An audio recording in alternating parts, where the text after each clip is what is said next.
चल रहा है, ये 2-6 महीना से नोटिस पर नोटिस कर रहा है कि घर खाली करने के लिए। नोटिस करने घर तोड़िएगा आप? नहीं, क्यों तोड़ेंगे। सरकार से मेरा यही आग्रह है, निवेदन करती हूँ कि हम लोग को जितना जमीन तिराकोनी करके रखा गया है पुलिस लाइन में, उसको जो है सीधा कर लिया जाए हम लोग का। या सरकार को बहुत जरूरत है कि नहीं, हम आप लोग का जमीन लेंगे तो हम लोग को जमीन दे के घर बना के वहाँ बसा दिया जाए।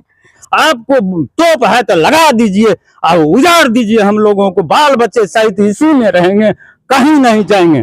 आएगा तोप तो देखेंगे हम लोग कि कम से कम मर तो सकते हैं, अगर नहीं मिलेगा तो इस घर में हम लोग मर सकते हैं लेकिन निकल नहीं सकते हैं। जब तक हमारी मांग को पूरी नहीं की जाएगी तब तक हम लोग इस घर में रहेंगे। नमस्कार, इस वक्त हम पहुंचे हैं मधेपुरा जिला के नगर परिषद क्षेत्र के वार्ड नंबर 4 कृष्णापुरी मोहल्ला में, जहां एक सबसे बड़ी समस्या, इस जिला का सबसे बड़ा समस्या कहा जाए, वो है पुलिस लाइन और आम इंसान की। जहां ये लोग घर बना करके इस जमीन में रह रहे हैं। मेरे पीछे देख सकते हैं यहाँ पे घर, लगभग कई दर्जन घर है जिसमें घर मकान बना हुआ है, और आज सरकार उसको तोड़ करके हटाना चाहते हैं। उस मामले को लेकर के मामला तुल पकड़ता हुआ नजर आ रहा है। हम यहाँ पे उस लोगों से बात करें जिनका भी घर है, उससे हम पहले बात करेंगे क्या पूरा मामला है। मेरा नाम अर्जुन यादव हुआ और मैं यहाँ जमीन लेकर के 12 धुर जमीन है जिसमें मेरा मकान बना हुआ है, होल्डिंग वगैरह नंबर सब है, आज तक अद्यतन रसीद है, जमाबंदी कायम है। हम लोगों को 18 में हम लोग जमीन खरीदे हैं, 18 में घर बना करके रह रहे हैं, कोई तरह का कोई परेशानी नहीं आया। 21 में आ करके मेरे घर के आगे आधी पिलर गाड़ते हैं, तो हम लोग कहते भाई हम लोगों का तो जमीन है, नहीं जमींदार जमीन पैसा उठा लिया, लेकिन आज तक इस जमीन पर न कोई पैसा लिया न हम लोग लिए हैं। और सरकार के यहाँ हम लोग दौड़ते दौड़ते थक हार करके हम लोग LPA गए, वहाँ केस नंबर मेरा 80/2024 है, 80 LPA 80/2024, जो कोर्ट में मामला चल रहा है, जिसका नंबर है 129 पर। आज 129 पर मेरा, लेकिन प्रशासन के लोग कहते हैं कि LPA को हम लोग नहीं समझते हैं, घर खाली करो, जिसके लिए नोटिस भी बन के घर खाली करने के लिए नगर पंचायत चल गए हैं। और मेरा जमाबंदी सीओ साहब कहते हैं कि नहीं आपका जमाबंदी रद्द होगा, जबकि आज तक हम लोगों का रसीद कट रहा है। हम लोगों का छोट छोट बाल बच्चा है, यहाँ पढ़ाई कर रहा है, गांव में जो मजदूरी मेहनत करके जमीन जगह बेच बाच करके यहाँ घर बनाए सब आदमी। अगर मेरा जमीन चल जाता है तो मेरा बाल बच्चे रोड पर आ जाएगा, हम लोगों को और अब कोई सहारा नहीं। कितने लोगों का घर है इसमें? इसमें लगभग 22 से 23 लोगों का घर है, जो कि पक्का बिल्डिंग बना हुआ है, जिसकी कीमत 1 महल 2 महल 3 महल घर बना हुआ है। सबको तोड़ना चाहते हैं? जी, सबको तोड़ना चाहते हैं, जबकि आप लोग के पास बजाबता रसीद अभी वर्तमान? जी बजाबता रसीद वगैरह सब चीज, होल्डिंग नंबर सब है, नक्शा पास है नगर पंचायत से। सर वैसे नहीं हम लोग घर बनाए, लेकिन कहीं कोई रोक टोक नहीं हुआ। नक्शा कई बार बना यहाँ का? जी 3 बार 4 बार बना है। एक बार जो है 53 एकड़ अधिग्रहण किया गया, दूसरे बार 33 एकड़ अधिग्रहण किया गया, अब की बार 24 एकड़ अधिग्रहण किया गया है। प्रत्येक बार घटते जा रहा है। जिन लोगों का ऊंची पहुंच है, फिर भी है पैगाम है, वो लोग अपना छटाते गया, हटते गया। अब हम लोगों को ही भगाना चाहते, जबकि इस जमीन के अंदर एक बहुत बड़ा सड़क था जिसकी लंबाई लगभग 150 फीट है और वह अधिग्रहण क्षेत्र में है, लेकिन उसका कोई जिक्र नहीं है, न कोई आज तक नक्शा में जिक्र है, जबकि उस जमीन को मापने से लगभग 3 से 4 एकड़ होगा, उस जमीन का कोई जिक्र नहीं है। हम लोग मांग करते हैं सर कि हम लोगों को ये जो 9 गो कोन बना है, अगर एस्टेट में होता है तो मात्र 1 से 1.25 बीघा जमीन में हम लोग सिमट जाते हैं। 1 बीघा जमीन को अगर छोड़ देते हैं सरकार, तो हम लोगों का घर बना हुआ नहीं टूटेगा और सरकार के भी खजाना पर भार नहीं पड़ेगा। नहीं तो यह प्रशासन के चलते मान्य हमारी गरीब सरकार के ऊपर लगभग 20 से 25 करोड़ का भार पड़ेगा, जबकि हमको छांटने में कोई इसको परेशानी नहीं है। हम लोग एडजस्टमेंट के लिए तैयार हैं।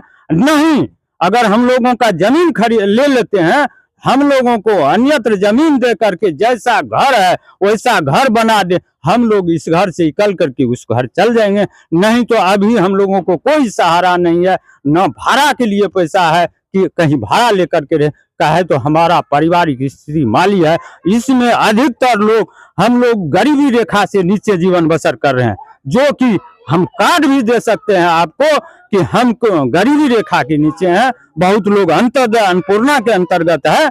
इसमें सब जात के लोग हैं, अनुसूचित जाति से लेकर के फॉरवर्ड कास्ट तक के लोग। मेरा नाम अर्जुन यादव हुआ। देखिए यहाँ पे और सब लोग हैं, सभी लोग का जमीन इस में पड़ रहा है, जहाँ की ये लोग मोल लेकर के यहाँ पे जमीन में घर बनाए हैं और आज कहीं न कहीं मकान को तोड़ा जा रहा है, तोड़ने की प्रयास कर रहे हैं। लेकिन यहाँ सबके बच्चे पढ़ते हैं, मार्केट में रह करके अपना जीवन यापन करते हैं यहाँ रह करके। समस्या महिला, इससे हम बात करेंगे, क्या समस्या हो रहा है? सर हम लोग जमीन लिए 2018 में, उसके बाद ये यहाँ पता चला कि पुलिस लाइन जो है यहाँ है, तो पुलिस लाइन बनेगा। तो हम लोग भुअर्जन गए, भुअर्जन में पता किए तो हम लोग का जमीन जो है किसी तरह का दिक्कत नहीं था। बाद में कहा गया कि आप लोग देख लीजिए पैसा उठाया हुआ है। तो हम लोग देखे, पिछले जो जमींदार था पहले वाला खतियानी, वो भी लोग पैसा नहीं उठाए। उसके बाद हम लोग को कहीं तरह किसी तरह का दिक्कत नहीं हुआ। 2018 में जमीन खरीदे, उसके बाद घर बनाए, हल क्या कहते हैं नक्शा पास किए, नजरिया नक्शा बनाए, सारा कुछ किए। अभी जो है, इससे पहले कहा गया था कि 53 एकड़ जमीन एक्वायर हुआ है पुलिस लाइन में, उसके बाद 33 एकड़ जमीन एक्वायर हुआ, उसके बाद फिर 23 एकड़ पर आए। तो सरकार 23 एकड़ जमीन जो चिन्हित की, तो उस पर तो कभी रोक नहीं लगाया। अगर सरकार रोक लगाती कि नहीं मेरा जमीन यहाँ से है, तो हम लोग नहीं खरीदते। रजिस्ट्री हो रहा था, रजिस्ट्री में देखे कोई तरह का बात नहीं हुआ, तो हम लोग जमीन खरीदे। उसके बाद अभी 2021 या 22 में नक्शा बनाया गया, खरीद करके म्यूटेशन करा करके सारा कुछ करा करके घर बनाए, नक्शा पास करा करके। नक्शा पास करने के लिए तो कार्यपालक पदाधिकारी विभागे का ना आदमी आए, लेकिन अभी जो फिलहाल चल रहा है, 2-6 महीना से नोटिस पर नोटिस कर रहा है कि घर खाली करने के लिए। नोटिस करने घर तोड़िएगा? नहीं, क्यों तोड़ेंगे। सरकार से मेरा यही आग्रह है, निवेदन करती हूँ कि हम लोग को जितना जमीन तिराकोनी करके दिया रखा गया है पुलिस लाइन में, उसको जो है सीधा कर लिया जाए हम लोग का। या सरकार को बहुत जरूरत है कि नहीं हम आप लोग का जमीन लेंगे, तो हम लोग को जमीन दे के घर बना के वहाँ बसा दिया जाए। सरकार से और क्या विनती करेंगे, हम लोग तो पुलिस लाइन में पुलिस से नहीं जीत पाएंगे। सरकार जबरदस्ती कर दे तब क्या? जबरदस्ती करेंगे तो अभी तो आप आम जनता सब है, कुछ ना कुछ तो निर्णय करेंगे, आप लोग है, उस पर हम लोग का सहयोग किया जाए। एसपी साहब के पास गए, डीएम साहब के पास गए, डीएम साहब बोले कि भुअर्जन जाइए, भुअर्जन के पदाधिकारी से बोले तो वो बोले कि आप लोग नहीं जानते। तो सरकार से हम यही विनती करते हैं कि आप लोग जब जानते हैं तो आप लोग क्यों नहीं इस पर रोक लगाए, आप लोग क्यों नहीं यहाँ बोर्ड बना के लगाए, ये तो आपकी काम थी ना, क्यों नहीं आप जो है रजिस्ट्री में रोक लगाए, हम लोग नहीं लेते। आज आप लोग बड़े हैं तो आप लोग कहते हैं आम जनता को तोड़ के भगा दे, तो ये कहाँ का न्याय है? न्याय तो इन सब आम जनता है, सब बैठ के इस चीज को। हम एडीएम साहब से बोले, साहब आप जो है इस पर जो जांच बैठाइए, जांच बैठा के आप लोग, नहीं हुआ है, जांच बैठाइए, जांच बैठा के देख लीजिए। अगर हम लोग इनलीगल बसे हैं तो हम लोग को हटा दीजिए, नहीं हम लोग लीगल है तो आप लोग इस पर विचार करके हम लोग को यहाँ से मुक्त किया जाए। मेरा नाम हुआ अनुमाला देवी। देखिए और सब महिलाएं, सभी का घर इस कहीं न कहीं इसमें जा रहा है और ये लोग परेशान है, क्योंकि घर बनाने में बहुत समय लगता है और बसने में बहुत समय लगता है। और कहीं न कहीं प्रशासन अपने हिसाब से लोगों के घर को हटाने की प्रयास कर रहे हैं। क्या नाम हुआ? मेरा नाम कंचन देवी। क्या परेशानी हो रहा है यहाँ? परेशानी हो रहा है, सरकार से गुजारिश है कि हम लोग घर बनाए, यहाँ रहे, छोटा मोटा जो भी घर हुआ बनाए। अगर जमीन अधिकृत था तो पहले से हम लोग को कहना चाहिए था कि हाँ ये अधिकृत है, या कोई नोटिस रहता है यहाँ पे कि नहीं हो, जबकि वहां से जो भी हुआ तो सब कोई सब चीज जान रहा है। ऐसा नहीं कि नहीं जान रहा है, सब चीज सब कोई जान रहा है, लेकिन बरगलाया जा रहा है। हम तो बस यही कहेंगे, अभी जो हम लोग का अगर घर टूट जाएगा, बस इतना ही हम जानते हैं कि हमको लग रहा है कि सब कोई मिल के ही बरगला रहा है और कुछ नहीं। अगर टूट जाएगा तो हम लोग बिखर जाएंगे, काहे कि हम लोग सब चीज बेच बाच के यहाँ घर बनाए हैं। छोटा मोटा बाल बच्चा मेरा पढ़ रहा है, अभी कोई 9th में है, कोई 6 में है, अभी उसका कोई भविष्य नहीं है। और अगर घर टूट जाएगा हम लोग बिखर जाएंगे, बस इतना ही। ये जो है ना, ये पेपर जो आप देख रहे हैं सर, ये हम लोग भू अर्जन से निकाले हैं, भू अर्जन कार्यालय से।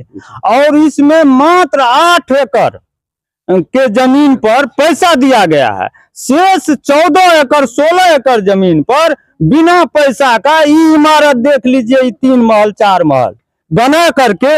ये अब सरकार का ये मनमानी नहीं है तो क्या है, या प्रशासन का मनमानी है। हमारे माननीय मुख्यमंत्री नीतीश कुमार और प्रधानमंत्री के सपनों को चाकनाचूर करने में लगे हुए हैं ये प्रशासन के लोग, कि सही बात नहीं रखते हैं। 3 महीना 6 महीना साल भर पर ये लोग बदलते हैं और रिकॉर्ड बाबू साहब के पास रहता है, पढ़ता देखता है कुछ नहीं। इसके बाद कहता घर तोड़ो, घर तोड़ो, घर हटाओ। ये क्या सपना है इन लोग? जानकारी लेनी चाहिए उन लोगों को कि कम से कम पूर्व के पदाधिकारी क्या आश्वासन दिए हैं, पूर्व का पेपर क्या है। कमिश्नर का चिट्ठी भी ठंडे बस्ता में रहता है, कोई देखने वाला नहीं है। आपसे आग्रह करते हैं कि कम से कम हम लोगों का जो इतना लड़ाई लड़े हैं, हम लोगों का वस्तुतः स्थिति है, आज तक नए डीएम साहब, नए एसपी साहब इस प्लॉट पर नहीं आए हैं। न कि कोई नेता मंत्री एमएलए आज तक। आज माननीय मंत्री, पूर्व मंत्री रमेश कुमार ऋषिदेव आए थे और हम लोगों को समस्या को देखे, बोले कि हम लोग कमिश्नर के पास रखेंगे। और आ रहे हैं विश्व उत्तरी प्रभारी मंत्री माननीय श्रवण कुमार जी, उनके पास रखेंगे और विश्व उत्तरी में आपके मामला को उठाने का काम करेंगे। हम लोगों को आश्वस्त किए हैं। और हम लोगों के विधानसभा क्षेत्र सिंहेश्वर के वो एमएलए थे और अभी भी प्रत्याशी है। हम गरीब से आए हैं, हम गरीबों की बात उठाते हैं। हम लोग बहुत खुश हुए कि कम से कम एक प्रतिनिधित्व हुआ कि कमिश्नर के पास बात रखेंगे, डीएम साहब के बात रखेंगे, एसपी साहब के यहाँ बात। लेकिन ये नए एसपी साहब जो हैं, अब क्या इनको पढ़ के आए हैं, कहाँ पर हैं, किस राज्य से आए हैं, कितने अमीर हैं, इनकी कोई हम लोगों को अति नहीं लगता है। हम गरीब की बात 2 पदाधिकारी में से कोई सुनने वाला नहीं है। इसलिए मांग करते हैं हम आपके चैनल से, माननीय मुख्यमंत्री जी, प्रधानमंत्री जी और राष्ट्रपति राज्यपाल महोदय से कि हम लोगों के मैटर में हस्तक्षेप कीजिए, हम गरीब का घर बसाइए। आप कहते हैं 3 डिसमल जमीन दे करके गरीबों का घर बसाया जाएगा। हम लोग तो ऑलरेडी 3 डिसमल जमीन खरीद करके उसमें घर बनाए हैं, उसका पैसा दिए हैं। आज तक आपको सरकारी कोष में 16 का 1000, 17,000, 5,000, 1,500 रुपया सब जमा करते हैं, रसीद लेते हैं। तो भाई आप हम लोगों के जमाबंदी को कैसे रद्द कीजिएगा? आप हम लोगों के बुलडोजर कैसे चलाइएगा? पहले हमारा समस्या देखिए और हमको बसाने का काम कीजिए, फिर गुजारने का काम करिए। लेकिन बसाइए, इसके बाद गुजारिए, नहीं तो हम लोग इसी घर में रहेंगे। आपको तोप है तो लगा दीजिए और उजाड़ दीजिए हम लोगों को, बाल बच्चे सहित इसी में रहेंगे, कहीं नहीं जाएंगे। आएगा तोप तो देखेंगे हम लोग कि कम से कम मर तो सकते हैं। अगर नहीं मिलेगा तो इस घर में हम लोग मर सकते हैं, लेकिन निकल नहीं सकते हैं। जब तक हमारी मांग को पूरी नहीं की जाएगी तब तक हम लोग इस घर में रहेंगे और बाल बच्चे के साथ बंद होकर के रहेंगे। अगर तोप होगा तो लगा देंगे सरकार, हम लोग उसमें रहेंगे। देखिए ये लोग दूसरे जगह से घर का जमीन जगह बेच करके यहाँ पे आए हैं, जमीन लेकर के, क्योंकि बच्चा को पढ़ाने, भविष्य बनाने के लिए आए हैं। और आज कहीं ना कहीं प्रशासन इन लोग के ऊपर अपने रवैये के चलते इन लोग का घर को फंसा करके, जबकि यहाँ पे 3 बार नक्शा बनाया गया जिसमें बारी बारी से जमीन को हटाया गया और बाद में इन लोग का घर को फंसा दिया गया। क्या नाम हुआ? खुशबू कुमारी। क्या परेशानी हो रहा है? घर जो टूट रहा है इसमें क्या सब परेशानी आप लोग को देख रहे हैं? हम लोग को छटैया कर दे और क्या कहेंगे, हम लोग को मुक्त कर दे, मुक्त कर दे। हाँ। देखिए सभी लोग जमीन के रसीद और कवाला लेकर के खड़े हैं, जबकि ये लोग खरीदे हैं 2018 में। खरीदने के बाद मोटेशन करा करके और जमीन का रसीद भी कटा लिया, लेकिन कहीं ना कहीं इसमें प्रशासन की लापरवाही है, जहाँ लापरवाही के कारण इस तरह की मामला आ रहा है। देखिए ये रसीद है, अप टू डेट रसीद 2025-26 का ये रसीद कटा हुआ है, फिर भी इस पे प्रशासन किस तरह से अपना एक्शन ले रहे हैं। लेकिन हम आग्रह करेंगे डीएम साहब से और मुख्यमंत्री जी से कि आप लोग इसका जांच करके इसका जो उचित कार्रवाई होता है वो करे, ताकि इस गरीब लोग का घर बच सके, क्योंकि घर बनाने में बहुत कष्ट करना पड़ता है। ये लोग गांव घर से आकर के, देहात से आकर के अपने बच्चे का भविष्य बनाने के लिए इस बाजार में जमीन कहीं न कहीं महंगे रकम में दे करके खरीदा है। तो आप लोग का क्या राय है? आप लोग यदि इस वीडियो को देख रहे हैं यूट्यूब पे तो उसको सब्सक्राइब करें, यदि फेसबुक पेज पे देख रहे हैं ज्यादा से ज्यादा शेयर करें, ताकि मुख्यमंत्री और डीएम साहब के पास ये खबर पहुंच जाए।